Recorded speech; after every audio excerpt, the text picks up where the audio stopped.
E aí, pessoal, Roberta aqui, e hoje eu preciso começar esse vídeo com uma confissão que vai mexer com vocês. Semana passada eu recebi um contato que de verdade me deixou um pouco paralisada. Era o diretor de uma empresa de call center. Roberta, a gente precisa da sua ajuda urgente. Tivemos aqui 3 tentativas de suicídio de funcionários em 2 semanas e não sabemos mais o que fazer. Gente, quando eu desliguei o telefone, eu fiquei uns 10 minutos em silêncio, porque aquilo me lembrou de uma coisa: identificar riscos psicossociais não é um trabalho teórico, é literalmente salvar vidas. E sabe o que mais me impactou nessa história? Quando chegamos lá para fazer o diagnóstico, descobrimos que todos os sinais estavam lá há meses. A rotatividade tinha subido 60% no último ano, os afastamentos por estresse triplicaram, tinha fila de espera para chorar no banheiro. Mas ninguém tinha conectado os pontos que, para nós, né, na nossa área, é tudo muito óbvio. Ninguém sabia ler os sinais que a empresa estava gritando. Foi aí que eu entendi. Ensinar psicólogos a fazer mapeamento de riscos psicossociais não é ensinar uma técnica, é ensinar a decifrar o código que pode prevenir tragédias.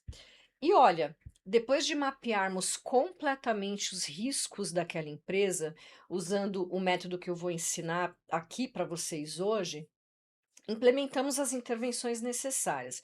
O resultado, né?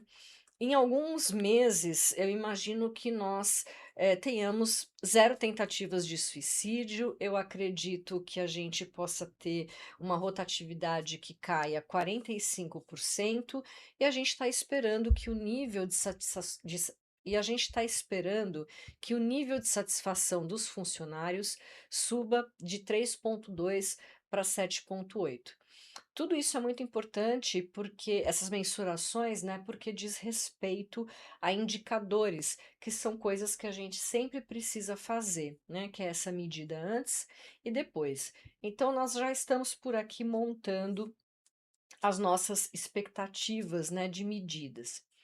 Isso me fez perceber algo fundamental, né? Saber fazer mapeamento de riscos psicossociais é talvez a habilidade mais importante que um psicólogo organizacional pode ter agora em 2026.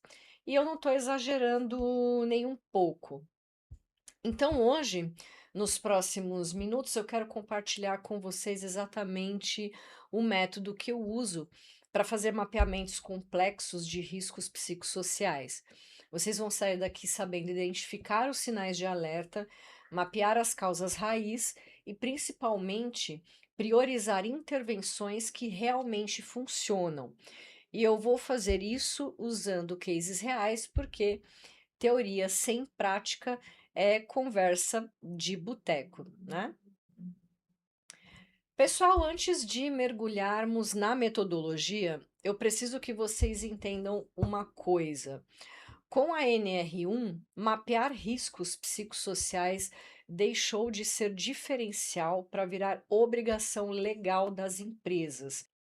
Isso significa que quem domina essa competência não vai apenas ter mais clientes, vai ser indispensável para esses clientes. E olha que interessante, eu estou vendo empresas pagando entre 8 e 25 mil só pelo diagnóstico inicial, que foi isso que eu falei para vocês, né? Recebemos o telefonema eh, há alguns dias e fomos ali apenas fazer a primeira parte desse diagnóstico. E já vimos tantas coisas, né? É um mercado que simplesmente não existia há 2 anos. Então, o meu objetivo hoje é bem direto. Primeiro, eu vou ensinar o método de mapear que desenvolvi para fazer diagnósticos completos. Segundo, vamos ver como aplicar na prática com cases reais. E terceiro, você vai saber exatamente como estruturar um relatório de riscos que venda o próximo projeto. Você vem aqui com a gente, porque hoje tem conteúdo de sobra. Gente, depois de anos fazendo diagnósticos institucionais, eu desenvolvi um método que nunca me falhou. Então, primeiro, monitorar indicadores quantitativos. Depois, avaliar clima organizacional. Em seguida, pesquisar fontes de estresse. Depois, entrevistar grupos focais. E, por fim, analisar fluxos de trabalho e realizar síntese de riscos. Bom, estas são as etapas específicas, né? E elas têm ferramentas e técnicas próprias. E a magia aí está na sequência, né? Porque uma etapa ela vai alimentando a outra. Então, a primeira etapa, né, que é monitorar indicadores. O que seria isso, né? É onde eu começo analisando pelo menos, né, 7 indicadores que nunca mentem. Vamos lá, taxa de rotatividade. Se passou de 20% anuais, fica aí um alerta amarelo, tá certo? Se passou de 20%. Índice de absenteísmo acima de 3% mensal já é bastante preocupante. Afastamentos por saúde mental. Qualquer aumento de 30% em 6 meses é crítico. Horas extras recorrentes, mais de 10% da folha em extras, gente, é uma bomba relógio. Reclamações trabalhistas, padrões de queixas similares são sinais muito claros. Acidentes de trabalho, aí não tem dúvida, aumento súbito pode indicar desatenção por estresse. Uso do plano de saúde mensal, procura triplicada disso é grito de socorro. Na empresa de call center que eu mencionei, todos esses indicadores estavam alterados. A rotatividade estava em 78% ao ano. Gente, isso é loucura. Era óbvio que algo estava muito errado, apesar de empresas de call center terem realmente uma rotatividade absurda, né? A segunda etapa, que é avaliar o clima, né, organizacional, né, é aquela pesquisa de clima, não é aquela pesquisa de clima genérica que todo mundo faz. Eu, na verdade, uso um questionário específico para riscos psicossociais baseado num modelo construído por nós, tá? Então, ele tem algumas dimensões específicas.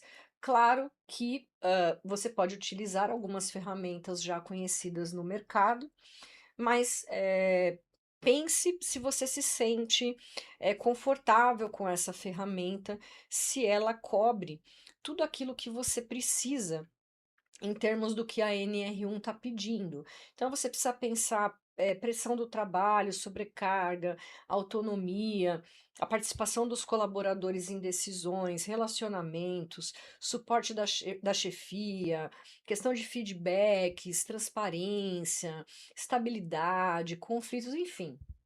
Então, veja se a sua ferramenta, a que você pretende usar, te deixa seguro aí, segura em relação a todos os âmbitos que você precisa pesquisar. E olha que descoberta interessante, nessa empresa que eu atendi, 89% dos funcionários disseram que nunca recebiam feedback positivo do gestor. Imaginem o impacto disso na saúde mental, até porque não é possível que nunca ninguém tenha feito bem o seu trabalho, tá certo? Então, isso foi apenas o levantamento inicial, que é essa passada de questionário, que é algo até relativamente rápido, né, de ser feito. Um questionário que é respondido ali pelo colaborador, que você não precisa estar presente. Há outras pesquisas em que se faz necessária a sua presença, mas esta, por exemplo, talvez nem precise de você estar junto para esse colaborador responder. Uma outra etapa é pesquisar fontes de estresse, né? Então, existem fontes específicas de estresse, e aqui eu vou além do questionário, né? Que é investigar o dia a dia operacional. Então, é mapear realmente processos críticos, onde estão os gargalos, né? Então, é a análise de sobrecarga por setor, né? Quem é que está além do limite? É a identificação de conflitos relacionais, onde estão as tensões. Trata-se também de avaliação de recursos disponíveis, né? O que é que está faltando? No call center, a gente descobriu que o sistema de telefonia travava mais ou menos 15 vezes por dia, obrigando os atendentes a reiniciar tudo. Imagine a frustração dessa manobra, empresa de logística. E eu quero mostrar como foi que eu apliquei essas etapas, né, que eu descrevi para vocês. Então era uma empresa com 300 funcionários que me procurou em pânico num primeiro momento. Então, fizemos entrevistas, por grupos focais. Eu fiz 6 grupos de 8 pessoas cada, misturando níveis hierárquicos. Eu descobri que os motoristas estavam sendo pressionados a fazer entregas impossíveis, ultrapassando em 40% o tempo seguro da direção. Depois eu analisei alguns fluxos, né? Eu mapeei todo o processo de trabalho e identifiquei 3 pontos críticos onde as pessoas ficavam travadas esperando aprovações, gerando ansiedade e aquela sensação de improdutividade, né? Depois eu realizei uma síntese, eu cruzei todos os dados e identifiquei 5 riscos psicossociais prioritários. Uma sobrecarga extrema dos motoristas como um risco alto e uma falta de autonomia dos supervisores como um risco médio. Também encontrei uma comunicação deficiente entre setores como um risco médio e pressão por metas irreais como um risco muito alto. Falta de reconhecimento também surgiu como um risco baixo, mas importante, porque estava generalizado, né, em diferentes, setores, né, em diferentes grupos dessa empresa. E sabe o que mais me chamou a atenção nesse caso? Havia ali sinais gritantes que a liderança não conseguia interpretar. Vamos lá, aumento de 300% nas faltas nas segundas-feiras. Isso não é preguiça, né, gente? É aquela ansiedade antecipatória que para nós da psicologia é bastante óbvio, bastante fácil de identificar, né?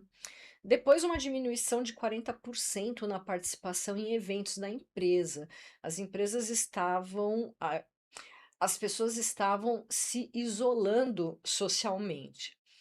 Depois, um aumento de conflitos entre colegas em 60%, quando o estresse individual começa a virar um estresse coletivo, gente, isso vira uma bomba.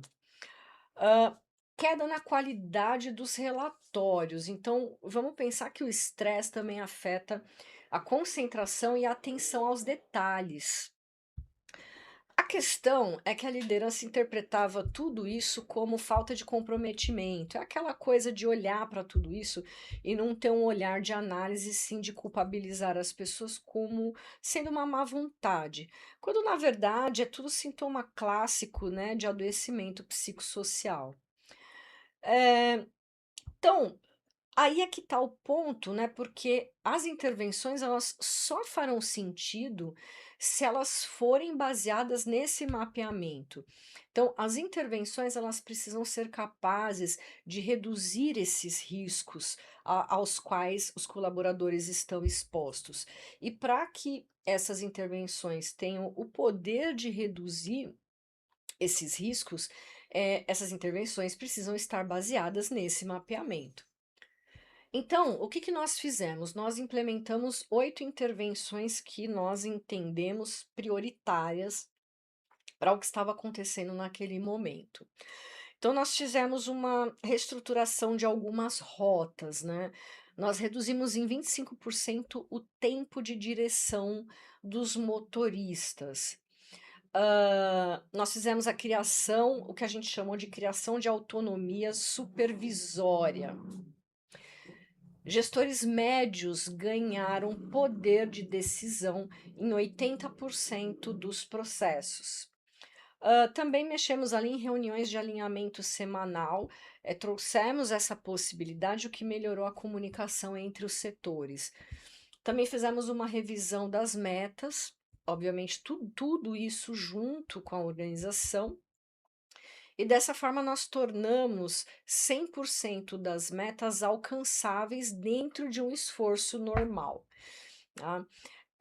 Programa de reconhecimento mensal foi também um projeto, ou seja, uma valorização sistemática de bons resultados. Pausas obrigatórias, intervalos de 15 minutos a cada 2 horas para funções críticas. Canal de acolhimento psicológico, então um espaço seguro para desabafar. Treinamento de lideranças, onde gestores aprenderam a identificar sinais de estresse. O resultado disso, né? Levou um bom tempo para implementar, né, e aplicar, porque foram muitas ações, mas em 4 meses depois da conclusão de todas essas ações, né, a rotatividade caiu de 45 para 18%. Afastamentos por saúde mental zeraram e a produtividade aumentou em 22%. Bom, tudo isso precisa estar traduzido em relatórios, né? A anatomia desse relatório precisa ser eficaz. Uma coisa que eu aprendi sobre isso é que não adianta fazer o melhor diagnóstico do mundo se você não souber apresentar de forma que a empresa entenda o valor e aprove essas intervenções que você está propondo, até porque vocês perceberam que as intervenções vão mexer, né, em pontos bem delicados da instituição. Um relatório de mapeamento de riscos que funciona, ele tem mais ou menos essa estrutura. Não é um engessamento, mas é para vocês terem uma ideia, né? Então, primeiro tem um sumário executivo, mais ou menos de uma página. Você tem ali os principais riscos, mais o impacto financeiro, mais prioridades.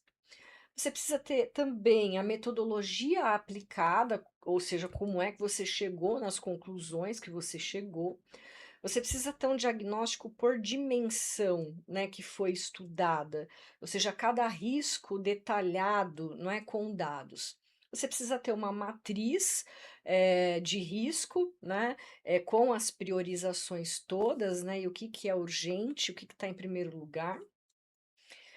Um plano de intervenções, soluções específicas com cronograma e um projeto de ROI, né, que é o retorno sobre investimento, quanto que a empresa aí vai economizar barra ganhar, certo?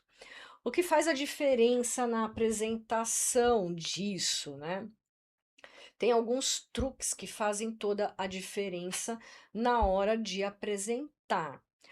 Porque, você vai trocar problemas por oportunidades de melhoria. Não estamos falando sobre problemas, estamos falando sobre soluções.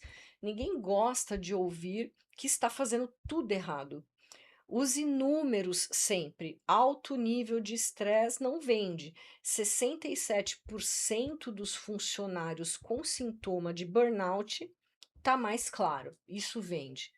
Conecte com indicadores de negócio.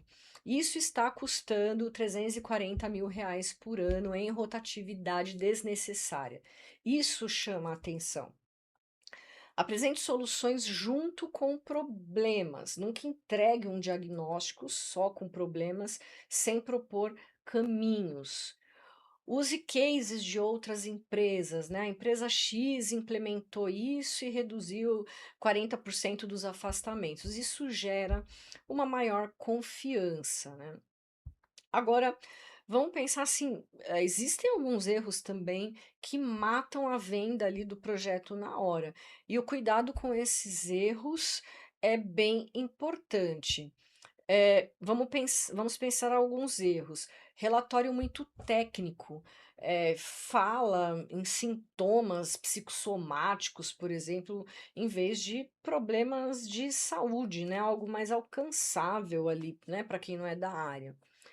Um outro erro, não quantificar riscos, né? Então, situação preocupante não mobiliza ninguém. O que que é preocupante, o quão preocupante é, né? Quantifica isso para mim, né? Eu preciso entender o quanto que eu preciso me preocupar, certo? Um outro erro é propor soluções genéricas. Ai, melhorar a comunicação. Isso é muito vago, né? Como assim melhorar? Melhorar como, quanto, de que jeito, em que aspecto, né? Um outro erro é não mostrar urgência. Se você não tem prazo, então talvez não seja urgente, você pode enfiar na gaveta, né? Um outro erro é não conectar com o compliance, né? Esquecer de mencionar a obrigatoriedade legal da NR1. Então, você precisa conectar de que forma isso que você está propondo, né, entra dentro de uma regularidade obrigatória. Então, vamos pensar num checklist prático aqui de mapeamento, para que você possa fazer um mapeamento assim mais profissional, né? Novamente, não é um engessamento, você pode, é óbvio, adaptar para a sua realidade. Então vamos pensar um momento antes da visita. Solicite alguns indicadores básicos, né, de rotatividade, absenteísmo, afastamentos. Prepare um questionário personalizado. Agende entrevistas com diferentes níveis hierárquicos dentro daquela empresa. Defina cronogramas realistas, mínimo de 2 semanas para uma empresa de 100 funcionários ou mais, né? Não dá para pensar muito menos do que isso, tá? Agora, durante o mapeamento, aplique questionário para no mínimo 60% dos funcionários, senão você não tem uma amostra respeitável, né, para embasar esse teu mapeamento, né? Realize, se for fazer grupos focais, realize com 6, 8 pessoas, que é um número ideal para se fazer um grupo focal. Entreviste 100% da liderança. Quando se trata de liderança, que já é um número mais enxuto, então a gente precisa cobrir 100%. Observar o ambiente físico, a rotina de trabalho, fotografar layout, fluxos, obviamente com autorização. Depois siga para a análise dos dados, né? Cruze dados quantitativos com qualitativos.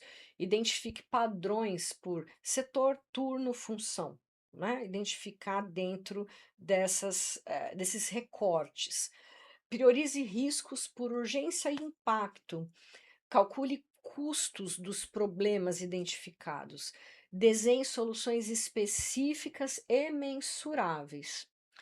Olha, e deixa eu compartilhar uma coisa com vocês aqui, né? Que é uma descoberta que mudou completamente a minha forma de trabalhar. Os maiores riscos psicossociais quase sempre estão nos pontos que a empresa considera normais. Aquela sobrecarga que todo mundo já se acostumou, sabe? Aquele gestor que sempre foi assim mesmo. Aquela meta que é difícil, mas não é impossível, vai. Tudo isso é exatamente onde está morando o perigo, né? A nossa função como psicólogos é enxergar o que virou invisível para quem está lá dentro no dia a dia, que já não está mais enxergando o que é óbvio. É ser os óculos da empresa para ver os seus próprios pontos cegos. Pessoal, se esse conteúdo foi útil aí para vocês, deixa aqui nos comentários um aprendi a mapear. E me conta, vocês já fizeram algum diagnóstico organizacional, mesmo que não tenha sido no contexto da NR1? Me fala qual foi o maior desafio. No próximo vídeo, eu quero ensinar como estruturar protocolos de prevenção ao assédio moral, um tema que eu acho que está pegando fogo aí nas empresas. Então, não vá perder esse vídeo. E se vocês querem se aprofundar ainda mais em psicologia organizacional, em NR1, em avaliação institucional, em projetos de intervenção, O ecossistema da Entrelaços tem tudo o que você precisa e o link tá aqui na descrição. Então, vamos lá, gente, salvar vidas, vamos transformar essas organizações e essas instituições. Tchau, tchau, nos vemos no próximo vídeo.